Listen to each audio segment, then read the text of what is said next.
Chapter 2. We went tiptoeing along a path amongst the trees back towards the end of the widow's garden, stooping down so as the branches wouldn't scrape our heads. When we was passing by the kitchen, I fell over a root and made a noise. We scratched down and laid still. Miss Watson's big nigger, named Jim, was settin' in the kitchen door. We could see him pretty clear because there was a light behind him. He got up and stretched his neck out about a minute, listening. Then he says, "Who dere?" He listened some more. Then he came tiptoeing down and stood right between us. We could have touched him nearly. Well, likely it was minutes and minutes that there warn't a sound, and we all there so close together. There was a place on my ankle that got to itching, but I dasn't scratch it, and then my ear begun to itch, and next my back, right between my shoulders. Seemed like I'd die if I couldn't scratch. Well, I've noticed that thing plenty times since.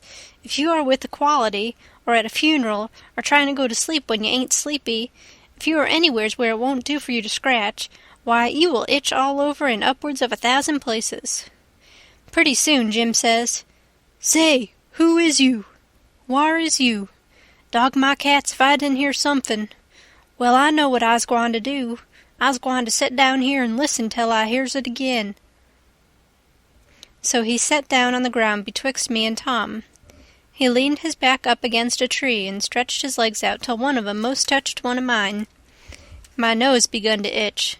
It itched till the tears come into my eyes, but I doesn't scratch. Then I begun to itch on the inside. Next I got to itching underneath. I didn't know how I was going to set still. This miserableness went on as much as 6 or 7 minutes, but it seemed a sight longer than that. I was itching in 11 different places now. I reckoned I couldn't stand it more'n a minute longer, but I set my teeth hard and got ready to try. Just then, Jim begun to breathe heavy. Next he begun to snore, and then I was pretty soon comfortable again. Tom, he made a sign to me, kind of a little noise with his mouth, and we went creeping away on our hands and knees. When we was 10 foot off, Tom whispered to me and wanted to tie Jim to the tree for fun. But I said no, he might wake and make a disturbance, and then they'd find out I warn't in. Then Tom said he hadn't got candles enough, and he would slip in the kitchen and get some more. I didn't want him to try. I said Jim might wake up and come, but Tom wanted to risk it, so we slid in there and got 3 candles, and Tom laid 5 cents on the table for pay.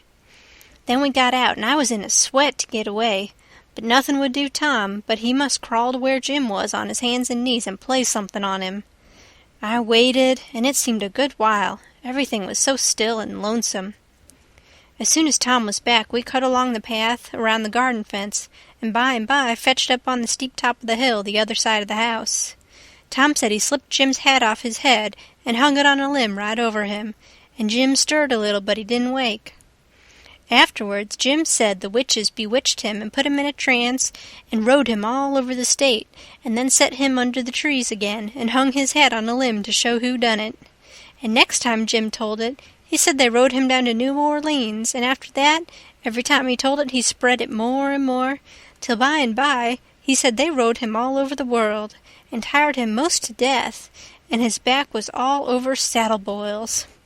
Jim was monstrous proud about it, and he got so he wouldn't hardly notice the other niggers. Niggers would come miles to hear Jim tell about it, and he was more looked up to than any nigger in that country. Strange niggers would stand with their mouths open and look him all over, same as if he was a wonder. Niggers is always talking about witches in the dark by the kitchen fire, but whenever one was talking and letting on to know all about such things, Jim would happen in and say, "What you know about witches?" And that nigger was corked up and had to take a back seat. Jim always kept that 5-center piece around his neck with a string, and said it was a charm the devil give to him with his own hands, and told him he could cure anybody with it, and fetch witches whenever he wanted to just by saying something to it, but he never told what it was he said to it. Niggers would come from all around there and give Jim anything they had, just for a sight of that 5-center piece, but they wouldn't touch it, because the devil had had his hands on it. Jim was most ruined for a servant because he got stuck up on account of having seen the devil and been rode by witches. Well, when Tom and me got to the edge of the hilltop, we looked away down into the village and could see 3 or 4 lights twinkling, where there was sick folks maybe, and the stars over us was sparkling ever so fine, and down by the village was the river, a whole mile broad and awful still and grand. We went down the hill and found Joe Harper and Ben Rogers and 2 or 3 more of the boys hid in the old tanyard. So we unhitched a skiff and pulled down the river 2.5 miles to the big scar on the hillside and went ashore.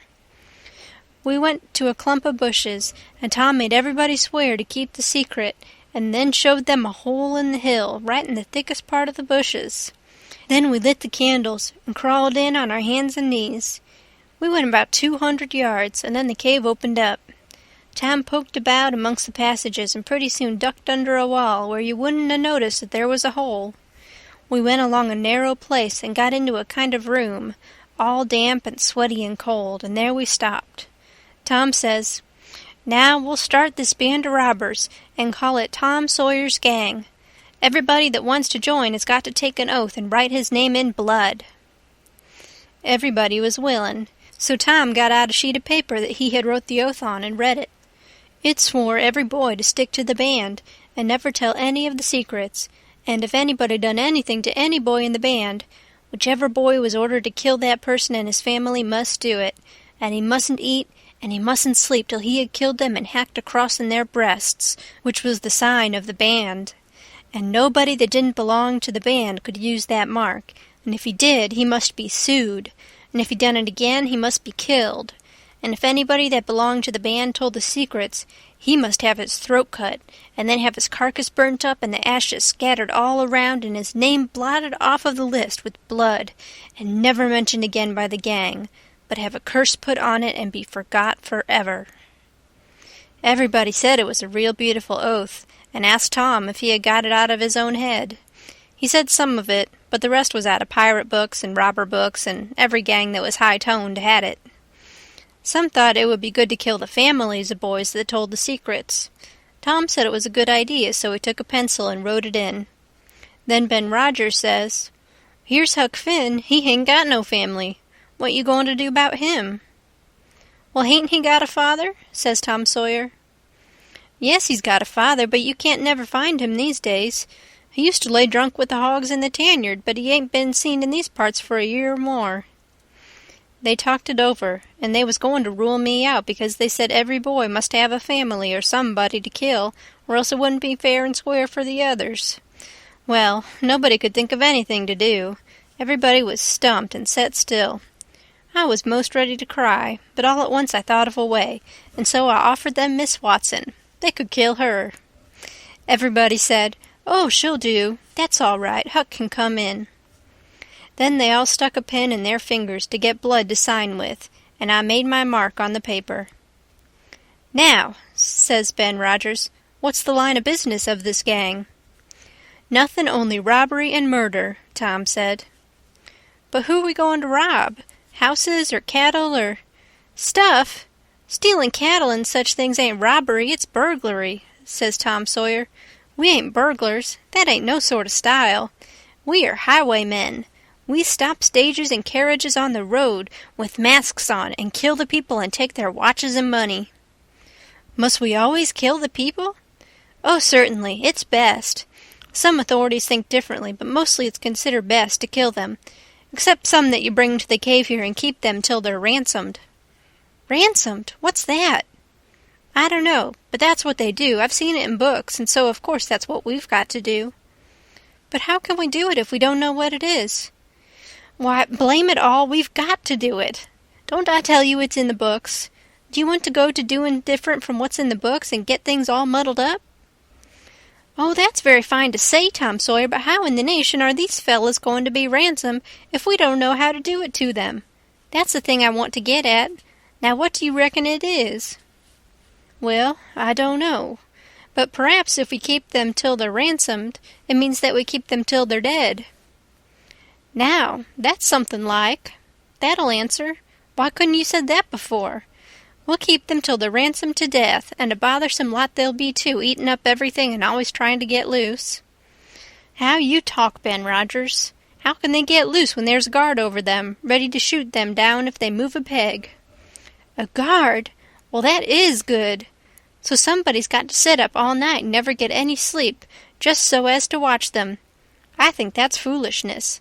Why can't a body take a club and ransom them as soon as they get here?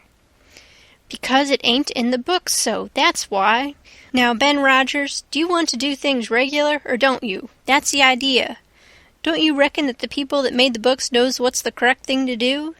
Do you reckon you can learn 'em anything? Not by a good deal. No, sir, we'll just go on and ransom them in the regular way. All right. I don't mind, but I say it's a fool's way, anyhow. Say, do we kill the women, too? Well, Ben Rogers, if I was as ignorant as you, I wouldn't let on. Kill the women? No. Nobody ever saw anything in the books like that. You fetch them to the cave, and you're always as polite as pie to them, and by, they fall in love with you and never want to go home any more. Well, if that's the way, I'm agreed, but I don't take no stock in it. Mighty soon we'll have the cave so cluttered up with women and fellows waiting to be ransomed that there won't be no place for the robbers. But go ahead, I ain't got nothing to say. Little Tommy Barnes was asleep now, and when they waked him up he was scared and cried and said he wanted to go home to his ma and didn't want to be a robber any more. So they all made fun of him and called him Crybaby, and that made him mad, and he said he would go straight and tell all the secrets. But Tom give him 5 cents to keep quiet, and said we would all go home and meet next week and rob somebody and kill some people. Ben Rogers said he couldn't get out much, only Sundays, and so he wanted to begin next Sunday. But all the boys said it'd be wicked to do it on Sunday, and that settled the thing. They agreed to get together and fix a day as soon as they could, and then we elected Tom Sawyer first captain and Joe Harper second captain of the gang, and so started home. I clumb up the shed and crept into my window just before day was breaking. My new clothes was all greased up and clayey, and I was dog-tired.